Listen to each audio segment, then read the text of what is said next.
Welcome you all for engineering chemistry classes.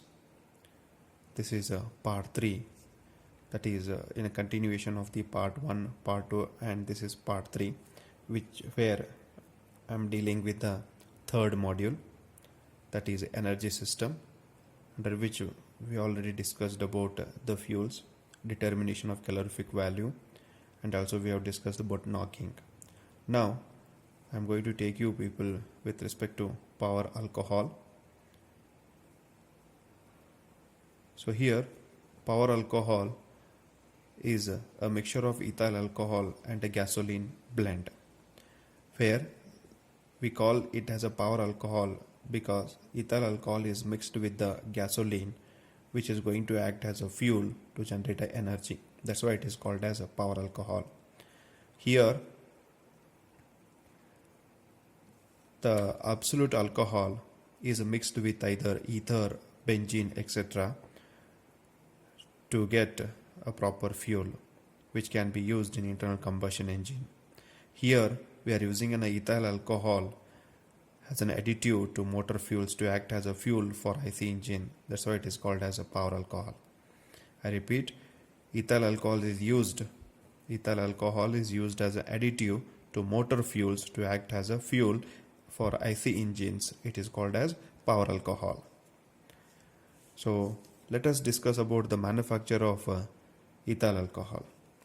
So ethyl alcohol is manufactured from molasses.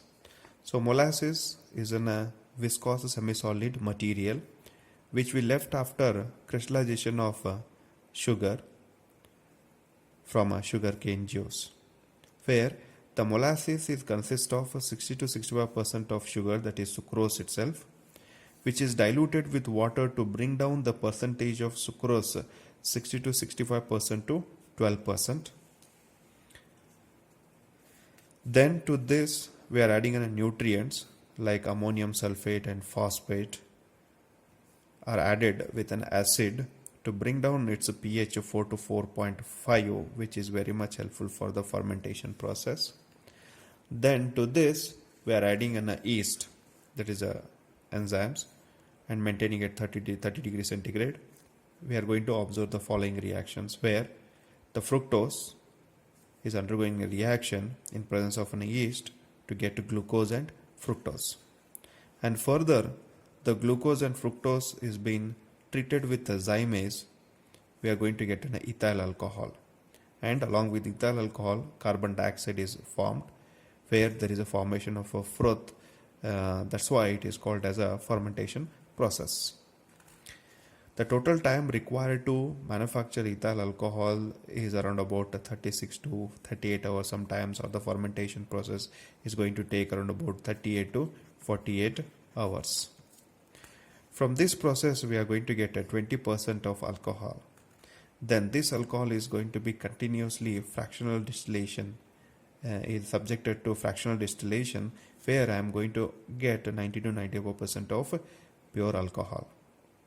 And to get absolute alcohol, we have to treat the spirit with the lime, and we have to go for fractional distillation for 2 days, where I am going to get an absolute alcohol. And this absolute alcohol is going to be blended with the petrol to act as a power alcohol. And here, after doing this process, or in this process of formation of absolute alcohol, the first and last fractions are going to be rejected during this distillation process. Let us discuss about the advantages. So advantages is power output is good.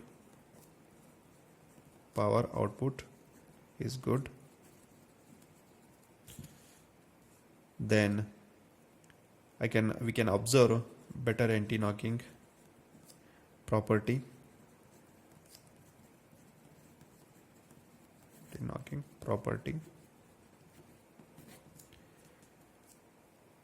Here ethanol is a biodegradable, hence it is environmental friendly fuel. The use of ethanol in alcohol increases. The use of ethanol in alcohol increases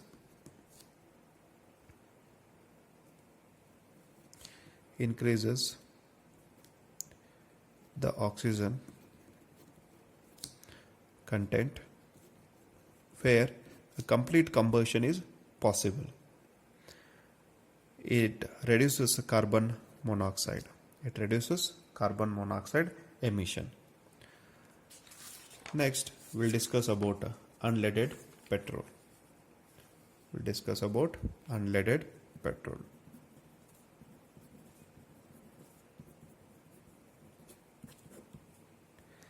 Unleaded petrol is a one which does not containing lead.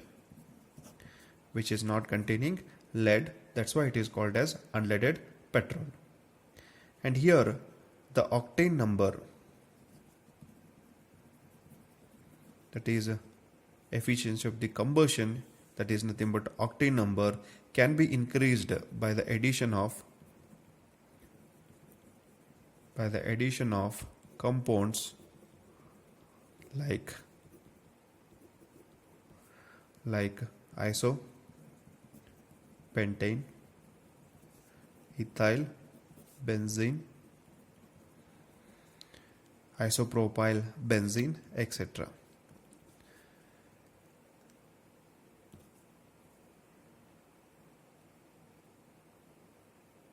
In addition to it, compounds like methyl tertiary butyl ether are added to improve its octane number.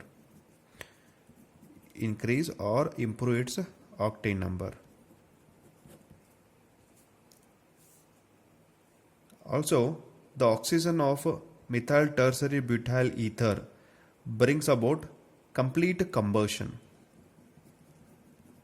So, in this methyl tertiary butyl ether, the oxygen content in this will help us to complete combustion reaction, which is going to prevent the formation of peroxide, and hence knocking is going to be prevented, as we discussed in knocking mechanism. And also, methyl tertiary butyl ether is used as anti-knocking agents in IC engine. So this is about unleaded petrol. So here unleaded petrol is a one which does not contain lead, and octane number of this can be improved, or octane number can be increased by the addition of compounds like isopentane, ethyl benzene and isopropyl benzene, etc. in place of tetraethyl lead. So earlier we were using tetraethyl lead to improve the octane number. To improve what? Octane number. Because of using this tetraethyl lead, there is a formation of lead oxide. So lead oxide is a toxic which is going to pollute the environment, and hence we have just stopped using this tetraethyl lead, and hence we started using this unleaded petrol. And also methyl tertiary butyl ether is going to improve the octane number of a fuel, and also the oxygen content in methyl tertiary butyl ether will helps the fuel to undergo complete combustion and prevents the formation of peroxides, which is also we call it as which is going to prevent knocking.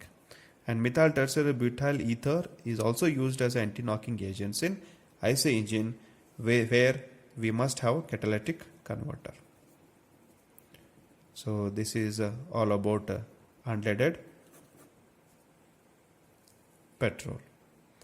Now we'll move on biodiesel. So biodiesel is an alternative fuel for diesel. Biodiesel is an alternate fuel for diesel. It is eco-friendly, obtained from renewable energy sources like vegetable oil, and animal fat, and oils like soybean oil, palm oil, peanut oil are also can be used to form or manufactured this biodiesel. So biodiesel, the chemical name of biodiesel is methyl or ethyl esters of fatty acids, which we call it as triglycerides. So here triglycerides, that is CS2COO.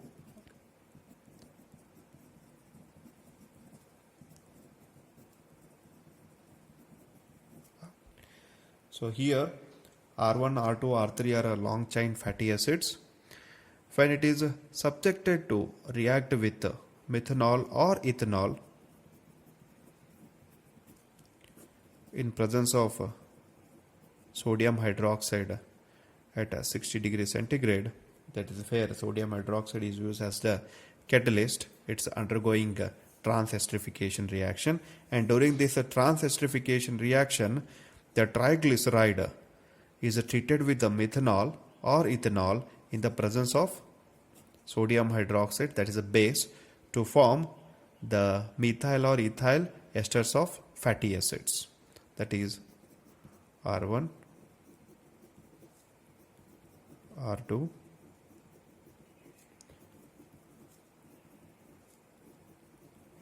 so here you can see there is an exchange of organic group of an ester to the organic group of the alcohol. So there is a CS3 is being exchanged during the trans-esterification process or the reaction. Along with the biodiesel, we are going to get the byproduct, that is a glycerol.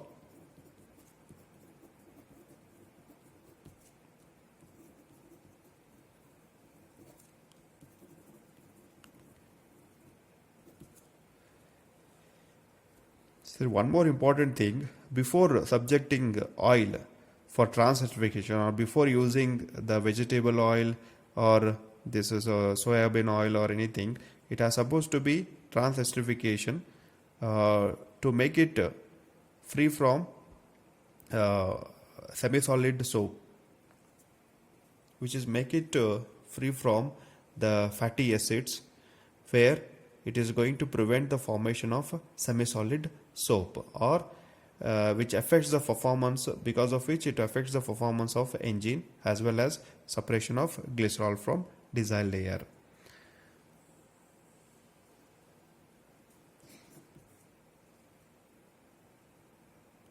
The advantage of biodiesels,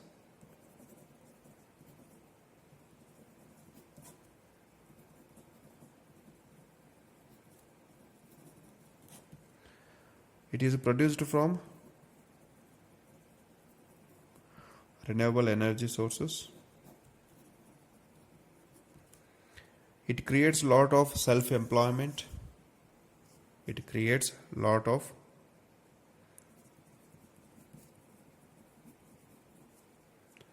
employment.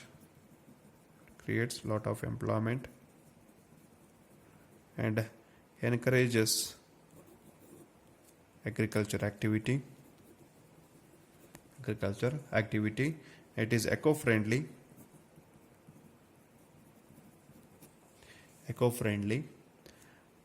and glycerol is formed as a byproduct.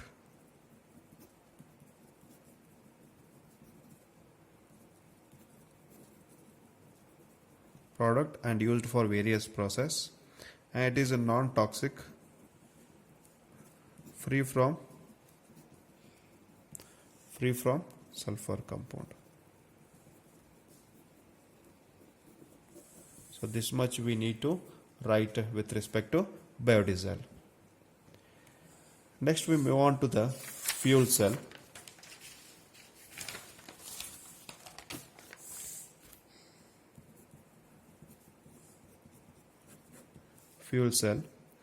Fuel cells are galvanic cell in which electrical energy is obtained by combustion of fuels. So electrical energy obtained from fuel. So this is what we call it as fuel cell. So fuel cells are a galvanic cell in which electrical energy is obtained from fuels. Here the fuels are supplied from outside and do not form internal part of the cell. That means there will be a continuous supply of fuels where we are going to get the electrical energy continuously, and there is no part involved in the cell. Electrical energy can be obtained continuously as long as fuels are supplied and the products are removed simultaneously. In these aspects, fuel cells are very much differ from conventional electrochemical cells. So, fuel cell are the galvanic cells in which electrical energy is obtained from fuels, and fuels are supplied from outside, and it is not an integral part of the system or the cell, and these does not store the energy. Electrical energy can be continuously generated as long as we supply the fuels, and the products are removed simultaneously. In these aspects, the fuel cells are differ from conventional electrochemical cells. Advantages of fuel cells: power output is high.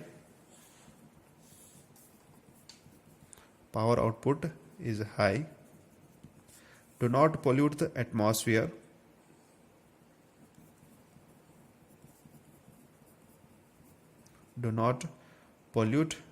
atmosphere. Electrical can be generated continuously, or energy can be generated continuously. Electrical energy can be generated continuously. And there are limitations. So power output is moderate. Electrodes are very costly.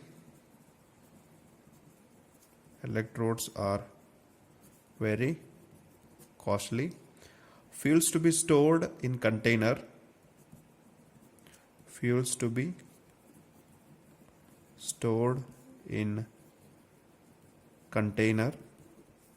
Under very high pressure. So limitations: power output is moderate, electrodes are very costly, fuels to be stored in container under very high pressure. These are the limitations. Let us discuss about the comparison between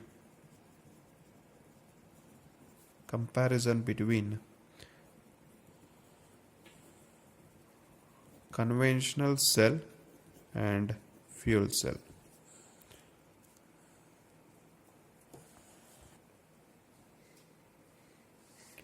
Okay, we'll discuss about comparison between conventional cell and fuel cell. Here I've written the comparisons: conventional cell, fuel cell. So conventional is nothing but a battery, as we discussed earlier. Here the electrodes in conventional cell, the electrodes are not assisted with catalyst, but whereas in fuel cell the electrodes are impregnated with the catalyst. That means here the electrodes are not acts as catalyst, or it is not going to be assisted with the catalyst, and here impregnated is doped with the catalyst. That kind of electrodes are going to be used in a fuel cells or some. And second point, electrodes are consumed during the production of energy. So in conventional cells, sometimes electrodes are consumed during the production of energy, whereas in fuel cell electrodes are not consumed during the production of the energy. The third point, active material are a mixture of complex chemical composition in conventional cell. you can think of a battery only, where we can see the active material is inside the battery itself, and it is a mixture of complex chemical compositions. Whereas the active materials are fuel and oxidant. Next point, in a conventional cell, the active materials are placed along with the electrodes in the cell. So whatever I was talking about, electroactive material is come along with or is placed along with the electrodes. But whereas in fuel cell, the active materials, that is the fuel and oxidant, are stored outside, and the cell are supplied, and these are supplied as and when we require an energy. So this is with respect to fuel cell. Next point, in conventional cell, it creates a chemical pollution in the atmosphere. But here it is with respect to fuel cell, it is a less harmful byproducts are going to be formed, which are discharged in the atmosphere. So next point, with respect to conventional cell, recharge of cell is required. So in case of secondary batteries, the recharge of cell is required. But whereas fuel cell, recharging of fuel is not required. And conventional battery electrodes are relatively cheaper with respect to conventional cell, but whereas fuel cell electrodes are very costly. So these are the points which you must remember with respect to comparison between conventional cell and fuel.